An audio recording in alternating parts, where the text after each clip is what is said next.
Okay, we're back. Got the sisal turned upside down. We've turned the edges over and have the sides glued. And what we've done is we've made this to a point right here, as you can see. We've got our edges turned underneath, and here's our thread that we left off in the last video from sewing the top. So what we're going to do is we're going to crease this, make a nice crease, and we're going to go around here. And I am cutting that flush, and what this is going to give us is this is going to give us a flat corner. So we've got this edge now. This is raw edge. We don't want that, so I'm going to take some latex, very small amount. This part of the weave is opened up.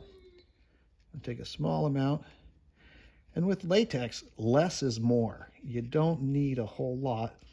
What we're just doing with this is we just want to just encapsulate the edge, cut edge, and so it doesn't ravel or fray anymore. I'll stick that in there. Spread this latex around, give it a chance to flash off. And again, like I say, with latex, less is more. That's why we like these little plastic applicator bottles, syringes, because it allows for precise control and placement. So we're not, as you can see, we're not like gobbing the latex on. We're just pushing it over. Boom. This. So here's the neat part about cannibalizing thread. So as we're going to finish this up, I get my edges turned so that the part of the seam that comes over the edge is turned, and it is a turned edge. So I'm gonna come over here and sew, and that is my dog Frank. You can hear in the background, he's bored.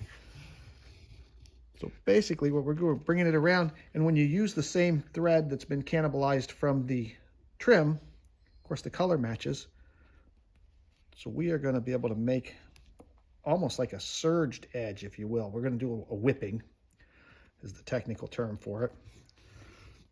We're just doing a whipping here on the edge.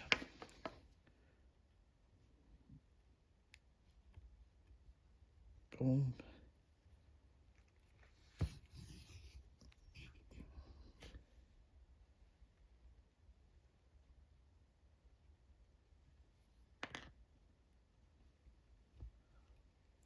Bring that through.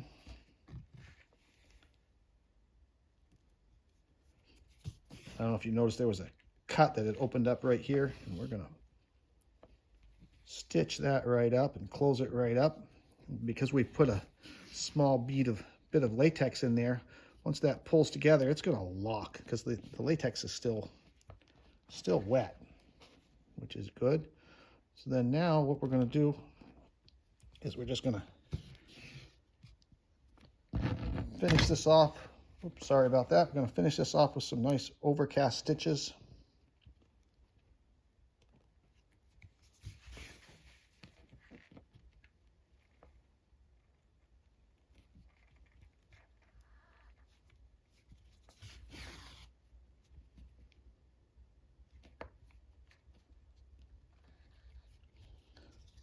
So I want to keep my stitches perpendicular to the seam. So I bring it over here. That shows me my entrance point. Take the stitch, boom, bring it over.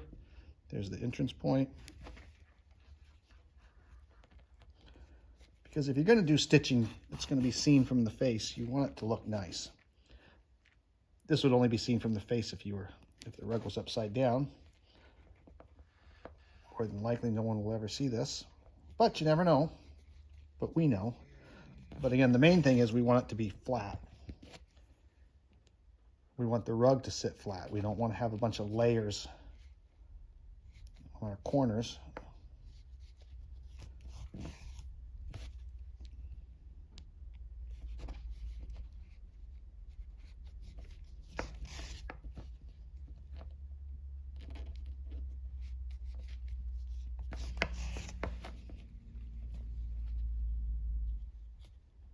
see what we're doing there. There's our stitching.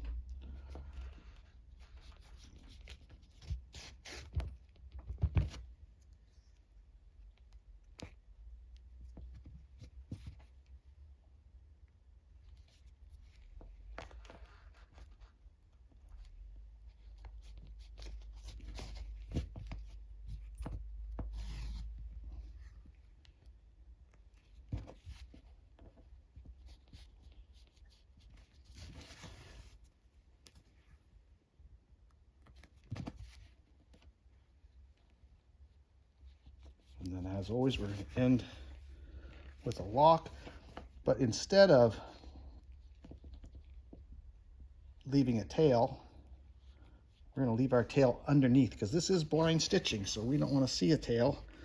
Bring it over here like this. There's our exit point, snip it flush.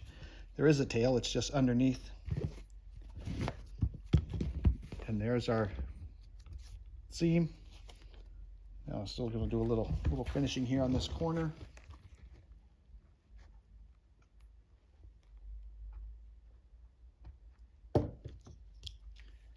Little teeny. See, the thing about these applicators, thing about these applicators is that it allows you to get a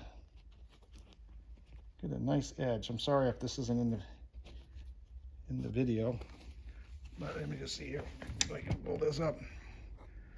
So there's our edge. There's our corner from the face, then around, and then the back side. And when this sits in the room, it's going to sit nice and flat. And there's a miter. Thanks for letting me share. Hope this helps. Stay well. Bye.